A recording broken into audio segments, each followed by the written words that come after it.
slot coming in is Ms. Shubhangi Rane, who's going to be educating you on Vastu and why is it so relevant to your setups. Yes, claps for Ms. Shubhangi.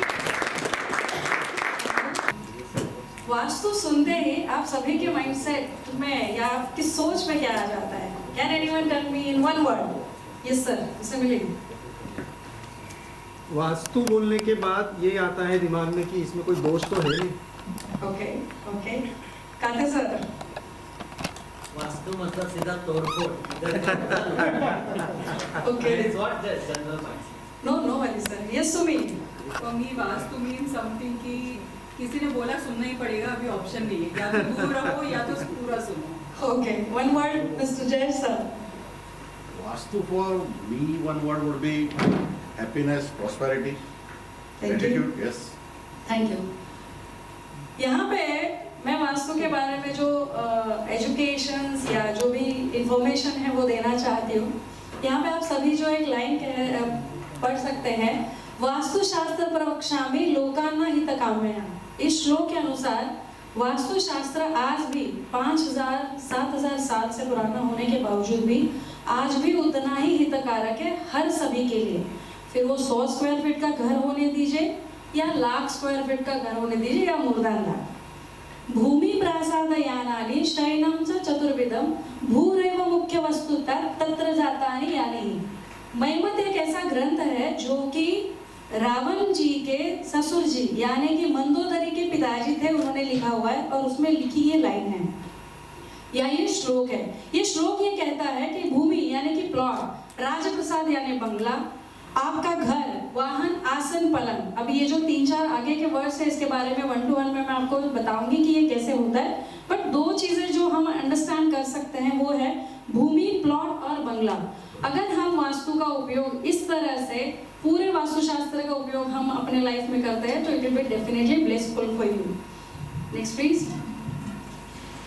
ये 5 minute में बताने वाली चीज है नहीं। मैं खुद 12 साल से सिर्फ 2 ग्रंथों में अध्ययन कर रही हूँ जो अभी तक मेरी पूरी नहीं हुई है, बट मैं कोशिश जरूर करूंगी क्योंकि इसको 5000 साल पुराना बेस है और उसको इम्प्लीमेंट करना हम सब के लिए लाइफ लॉन्ग का प्रोसेस हो सकता है। Next please. आप सभी यहाँ पे जो बैठे हुए हैं, हम सभी ने नेशनली इंटरनेशनली फ्लाई तो किया ही है, correct?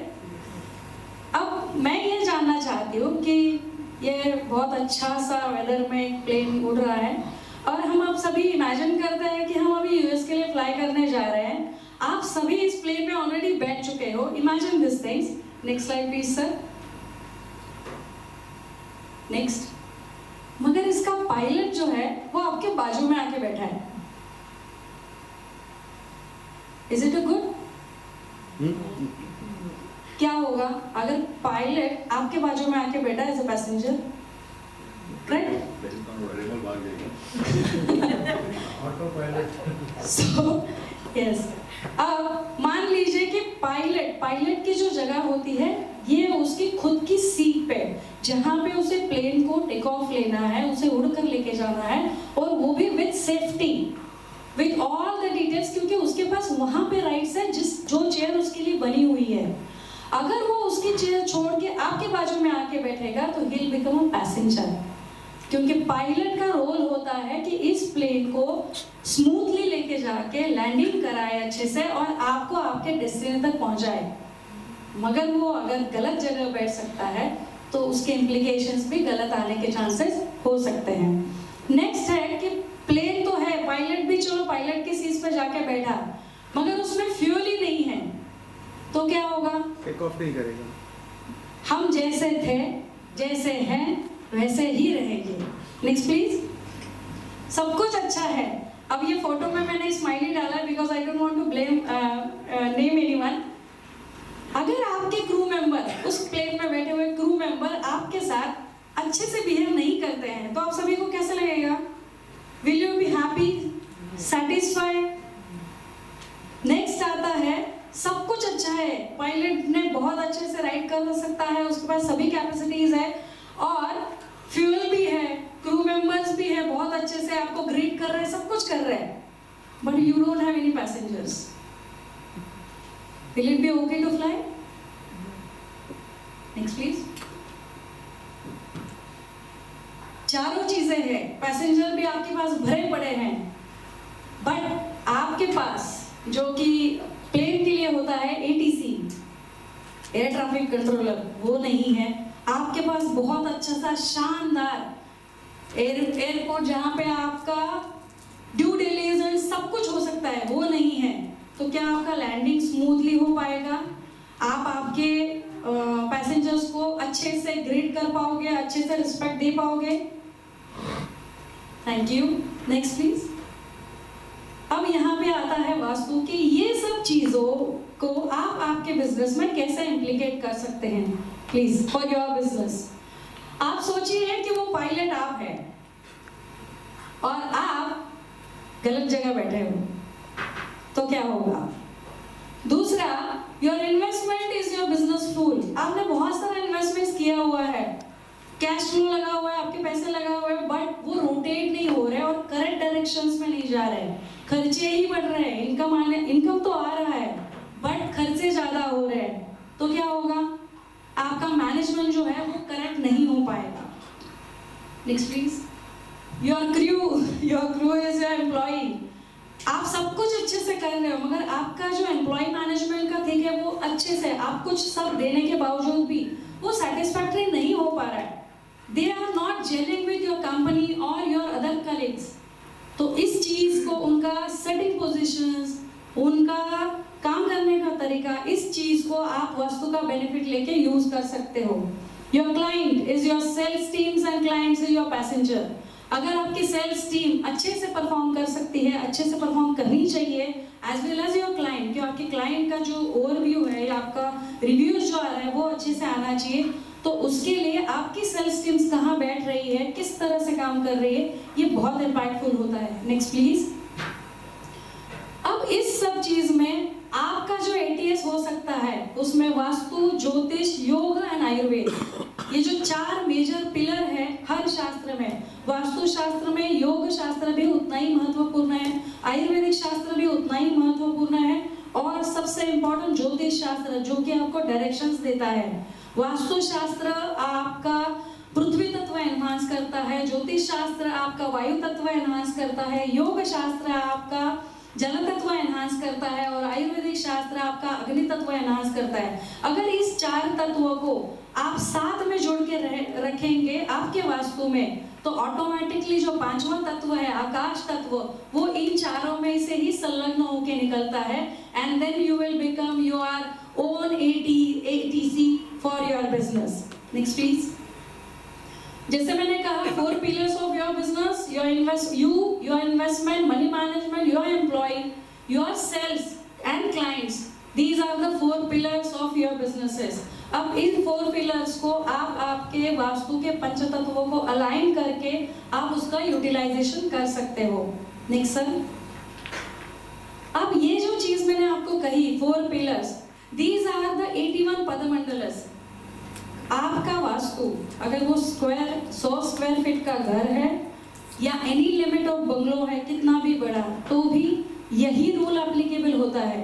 100 square feet, 1000, 1 lakh, 10 lakh, whatever, जितना भी स्क्वायर फीट हो, यही रूल एप्लीकेबल होता है। अब यहाँ पे ये वास्तु पुरुष की प्रतिमा है जिसमें 81 पदमंडल्स है, और उसमें 45 ऐसे देवता होते हैं जिनकी एनर्जी आपके बिजनेस को, आपके घर को सेटिस्फैक्टरी एनर्जीज प्रोवाइड करती है to enhance your business and your mental peace. तो उस चीज को अगर आप देखेंगे, यहाँ पे जो कलर कॉम्बिनेशंस है, अगर मान लीजिए किसी एक व्यक्ति का सिटिंग पोजीशन एक पर्टिकुलर डायरेक्शंस में होना चाहिए, मगर वो व्यक्ति, अगर हम एक एग्जांपल के लिए लें कि एक व्यक्ति जो ऐसा बिजनेस कर रहा है कि जो जल तत्व में उसका बिजनेस बिलोंग करता है, और वो बंदा अगर अग्नि तत्व के कोण में बैठ के काम करेगा, तो will it be doing proper decisions for his business? क्योंकि उसका माइंडसेट बहुत एग्रेसिव होगा। तो उस तरह से हर बिजनेस के लिए उनका सेटिंग पोजीशन, आपके स्टाफ का सेटिंग पोजीशंस, अगर ये प्रॉपर डायरेक्शंस इन पदमंडलों की देवताओं का एनर्जी लेके अगर आप यूज करेंगे, तो it will be definitely help you. Next please. पंचतत्व है सप्त चक्र। हमेशा देखिए कि हम अपनी बॉडी में जो पंच तत्व है वही वास्तु में पंच तत्व होते हैं, ये कहते हैं, बट इसके साथ साथ सप्त चक्र जो हमारे बॉडी में सप्त चक्र है वही सप्त चक्र आपके वास्तु में भी होते हैं। तो जैसे ही आप आपके पंच तत्वों को एनहांस करने लगते हो, ऑटोमेटिकली सप्त चक्र हील होने लगते हैं। अगर कोई नेगेटिव एनर्जी है तो वो धीरे धीरे धीरे वो हील होने लगती है। And if you balance your panch tatva along with your sapt chakra, it will be definitely bless vastu. आप सभी ने सुना होगा, कोई एक वास्तु हम लेते हैं एंड यू स्टार्ट ब्लेसिंग, और कोई एक वास्तु होती है कि आप इमीडिएट वहां रहने जाते हैं and you start finding some problems. ये तभी होता है जब आपकी कुंडली की ग्रह दशा बदलती है। अच्छे घर से वास्तु डिफेक्ट होने वाले घर में चले जाना, it means you are having changes some in your दशा, जिसे कहते हैं कि ग्रह के महादशा आना। और वैसे ही इन तीनों को अगर आप बैलेंस करते हो, सप्त चक्र, पंच तत्व एंड योर कुंडली, तो आपकी लाइफ में आप देखेंगे कि बहुत सारे एनहांस पॉजिटिव पॉइंट्स आपको मिल सकते हैं। Next please. ये गिव फॉर द रूम है। अगर आपको आपके घर में किसी भी कोण में, किसी भी दिशा में अगर आपको लगता है कि ये प्रॉब्लम है, तो these are the few fantastic tool कि आप विदाउट खर्चे किए बिना इस जो मंत्र लिखे हुए हैं, इसे बीज मंत्र कहते हैं, जो बीज मंत्र वास्तु के हर एक दिशाओं के लिए है। जैसे कि अगर आपको लग रहा है कि आपके घर में नॉर्थ ईस्ट में कोई दोष है, जो भी आपके बेसिक नॉलेज से आपको पता हो रहा है, अगर आप वहां पे या ओम का उच्चारण 108 बार मिनिमम करते हैं एवरी डे, तो आपको धीरे धीरे धीरे धीरे जैसे ही उस जगह की एनर्जी हील होने लगेगी, आपको ये पता चलेगा कि ये something is changing and you will get this experience everywhere. अगर आपको लग रहा है ईस्ट में दोष है, यू कैन स्टार्ट चैंटिंग हुम। ये हर एक मंत्र, बीज मंत्र आपको उस पर्टिकुलर दिशा की एनर्जी एनहांस करने में मदद करेगा। अगर साउथ ईस्ट का प्रॉब्लम आपको लग रहा है, you can chant rum. South west and south में आप लम ये उच्चारण कर सकते हैं।